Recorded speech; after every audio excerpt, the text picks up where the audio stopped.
Hai guys, kali ini aku mau bahas buku Let Them Theory ini dari beberapa framework atau kajian lain. Karena aku nemu satu jurnal yang bahas tentang Let Them Theory ini yang dikaitkan dengan psikologi, stoicism, radical acceptance di ajaran Buddha, dan juga astrologi. Sebenarnya ini menarik banget karena ini bisa dikaitkan dengan beberapa bidang dan framework lainnya. Kita bahas satu-satu. Salah satu teori dan juga cara pandang yang sekarang populer banget, stoicism. Kalau dari stoicism itu sebenarnya fokus on things you can control. Jadi yaudah kita fokus sama hal-hal yang bisa kita kontrol aja.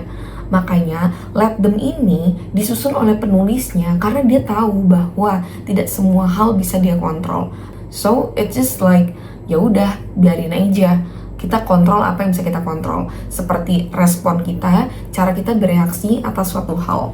Yang kedua, radical acceptance yang biasanya diajarkan di ajaran agama Buddha. Radical acceptance yang dimaksud di sini adalah menerima kenyataan as it is. Kita bisa menerima realita yang terjadi di hidup kita tanpa resisten dan berusaha terlalu keras untuk mengubahnya. Karena sebenarnya banyak banget orang yang berusaha untuk merubah suatu hal yang sudah terjadi. Padahal sebenarnya everything happens because it has to be happen. Beda halnya kalau misalnya kita masih punya waktu untuk mempersiapkan sesuatu di masa depan.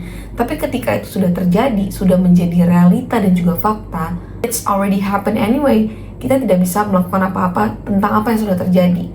So, radical acceptance ini mengajak kita untuk menerima kenyataan daripada resisten dan juga denial, serta mencoba untuk merubah realita yang ada. Kajian yang ketiga yang menarik juga menurut aku tentunya dari kajian psikologi. Ada beberapa framework atau teori yang dikaitkan dengan Let Them Theory ini, seperti locus of control, codependency, detachment, emotional fusion, terus ada fear of rejection, dan control fallacy.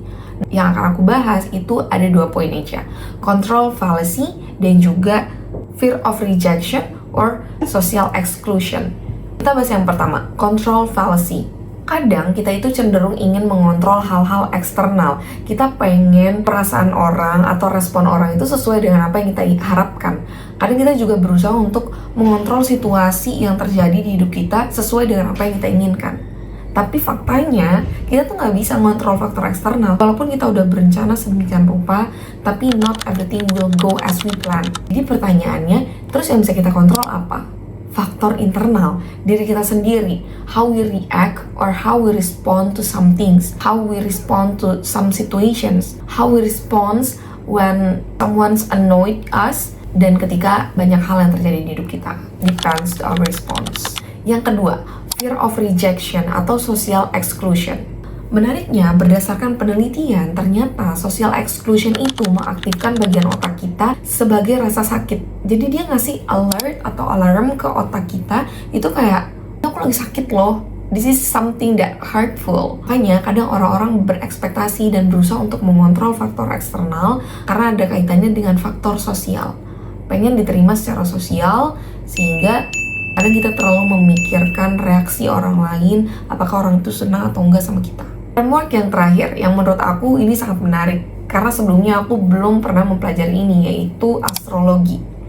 Seperti yang kita tahu, sebenarnya astrologi itu bukan sekedar mitos, tapi itu adalah ilmu. Simpelnya, di astrologi ini menjelaskan bahwa setiap orang itu punya birth chart atau symbolic map of the sky when we were born. Jadi seperti ada rasi bintang ketika kita lahir. Kapan kita lahir, di momen itu ada rasi bintang tertentu yang terbentuk di alam semesta. Simpelnya kayak gitu. Kita nggak usah pusing mikirin gimana sih penjelasannya, tapi highlightnya adalah individual differences. Ya, setiap orang tuh lahir dengan kondisi dan situasi yang berbeda, sehingga dia punya birth chart sendiri.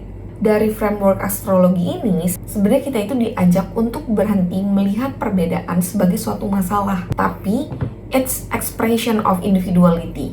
Jadi kalau misalnya kita sering tanya, kenapa sih mereka kayak gitu? Ya sebenarnya jawabannya karena they just being themselves. Mereka hanya sedang menjadi diri mereka. Buat orang-orang yang percaya zodiak, mungkin sensitivitas kamu itu bukan sebuah weakness. Buat si Cancer, lalu asertivitas kamu mungkin itu bukan suatu agresivitas yang kamu maksud. Untuk para Aries, Framework astrologi ini ngajakin kita untuk ingat lagi bahwa there is individual differences in this world.